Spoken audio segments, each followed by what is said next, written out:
Like No. somebody in that category, someone that, oh no, look, there's another player coming out the pipeline. There's not. Well, it's funny you Unfortunately, brought there's that not. up. It's funny you brought that up because there's so much more we could say about this, but we probably got to keep it moving. So, what big name, what player is young and up and coming and could really make a splash in Europe? It's not Paxten Aaronson anymore. Oh, James got the correct answer, by the way, but it's not Paxten Aaronson. Paxten Aaronson chased the bag and chased the playing time.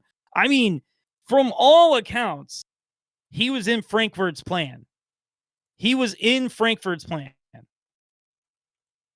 But now remember I yelled and screamed that Colorado needs Gio Reyna?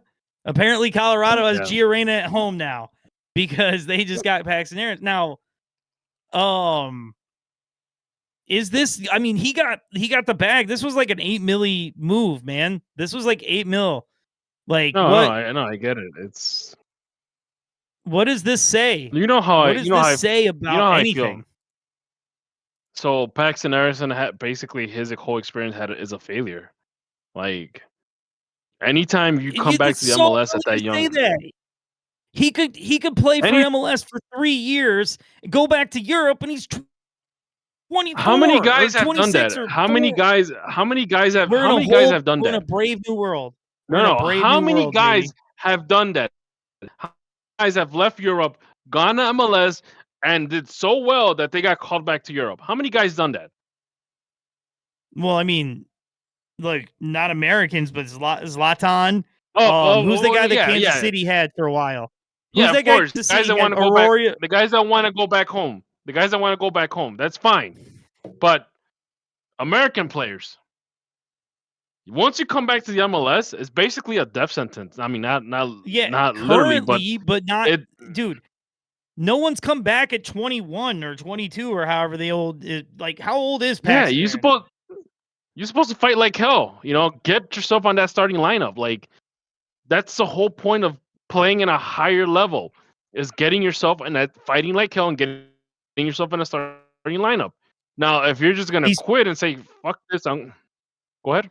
Dude, he's 21 years old. He could play for 3 seasons at Colorado, get the bag, look amazing, play in the World Cup, and then get a big ass move to Brighton or at 24? West Ham or something. No. Are you kidding me? No. What do you mean no? No. That he'd be in his prime. No. You have a better chance of going to Europe than him going back. Yeah, take a look what happened to El Myron. So Borussia Mönchengladbach have matched Parma. So where do you think Gio should end up? Parma or Mönchengladbach? He needs to go to Parma. He needs to get away from Bundesliga completely and just say, you know what, I'm going to Parma. Yeah, I agree. I'm gonna go to Parma. He needs to reinvent. Me too. I do. He needs to reinvent himself. He needs to literally, at this point in his career, he needs to like reinvent himself, like evolve into a much better, different player. Like, because right now, the only vibes I get from him is that he's not trying hard enough.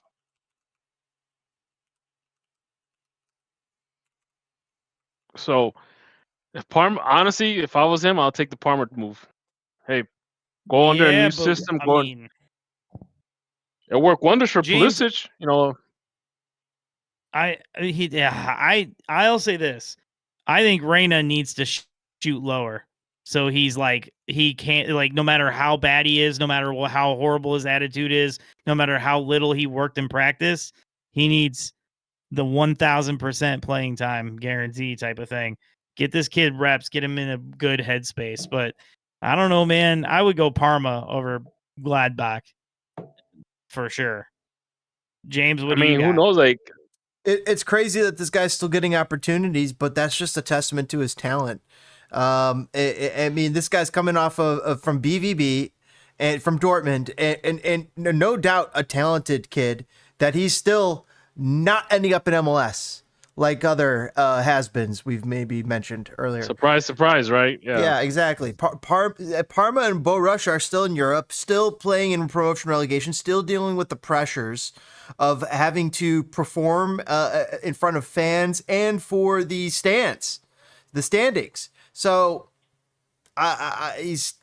either way, he's going to be all right. You know, go there, changes. I like what you said, Toke, about getting out of Germany. Maybe that will be what's good for him too. But the other thing is that's going to be a whole new language to learn when he's already learned plenty of German. So there's a comfort there. So maybe Beau Russia could still be a good spot for him because he's already familiar with the language. He's already familiar with the culture. There's a little less that he's going to have to worry about onboarding, where going to Italy, he's going to have to be like, hey, yo, Christian, Weston, why are they all looking at me funny when I eat spaghetti? And so it's going to be a different thing. Meanwhile, when they go to Germany and he's like, they're texting him how to eat the Wiener Schnitzel. So wait, I gotta ask you guys this, because these were two very different conversations that we had about Reyna and Paxten Aaronson. Yes. Now we all like hold on. We're all literally wearing fire gear as we speak. We all go like we love the fire. Mm-hmm. Why do we look at the Paxten Aaronson move as like a shot in the foot? Everything's terrible. Like tear it all down. Forget it. Like might as well forget he's even American. Never touching the U.S. team. But we also are like screaming, oh man, MLS isn't taken seriously. We need to be a better league. We need these better players. It'd be great to have Americans and blah, blah, blah, blah, blah. I don't say that. So like, because we both know, we all know that MLS is an up and coming league. It's not up to the level of Europe. No, it doesn't have the pressures of any of the leagues of Europe. But I mean, the thing is, when you go to Europe and you didn't have a successful run, and you have to go and you have to come back to MLS, that just shows that you were not cut out for Europe, unfortunately. Yes, it doesn't show. Well, wait. Had he gone to Al Nassr, would you guys instantly be writing him off? No. If you motherfucker. You would have gone to Al. You talking about the Saudi league that's buying all the top stars? Well, yes. Hard with like Brinks trucks. He took the payday at Saudi over coming to MLS and taking this payday. So, I mean, if you're in a different team that doesn't have Cristiano Ronaldo and you have to face him on a regular basis, I mean, but then again, like the Saudi league is trying to like buy up all the talent by throwing, boatloads of money. So, yeah, but it's not working. Really, it's not working. But I mean, I hate kind of say this, but like, I mean, do you guys consider the Saudi league to be at the same level as MLS or higher? No, I actually think it's worse. Agreed. Okay. But that's just in my head. It might not be true. That was like a cliffhanger, man. Like, so do you think, are you saying the Saudi league is bumping and MLS is chumping? Like we ain't got no hose or what? Well, I mean, if you look at it, I mean, you can look at just the Saudi league, but the Saudi league competes in the AFC Champions League, the Asia Champions League. So imagine you got to go face a team from like Japan, or South Very Korea. technical. No. The Japanese clean up all their mess after the game. Like, there's no way you're telling me there's more pressure there than at fucking anywhere in Mexico. Or in Trinidad. Or in Jamaica. I don't know. Like, do you want to go play in North Korea against one of the club teams over there? And as part of the AFC Champions League? They don't get to play in that, do they? Do they play well with others? Saudi. No, but what I'm saying is, first you got to deal with the fact that you're playing in Saudi Arabia against guys like Cristiano Ronaldo, against who else is in there? I don't even know. I lost track of who else is in there. It's Saudi Mane. Mane's over there. Mane, you got to deal with those guys first, right? Second, if your team is, qualifies for the Champions League, the Asia Champions League, I don't know. I think it's still around. Last time I checked, I think they still have it.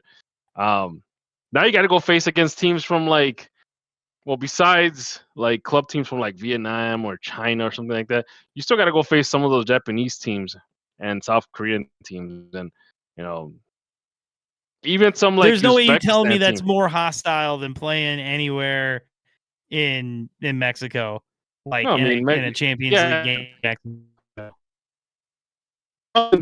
Let's actually get to a point where they're facing Mexico in a very hostile environment in the Champions League. By the time like the last couple of rounds of the Champions League happen, it usually is an all Mexico affair. I don't think that's factually accurate, but yes, there has been plenty of years it's been an all Mexico affair. Now, so am I the only person that's pro Gio Reyna coming to MLS? I mean, if my choices are Parma or Borussia Mönchengladbach, I'd go Parma. But I still think he'd make a hell of a center mid and I mean, I guess if you want to punish him, yeah, bring him to MLS. But no, I don't think so, that. But speaking of punishment, I'm hoping you guys will punch that like button. We'll be right back here on Enemies of the Fire, and we're going to be talking so much more.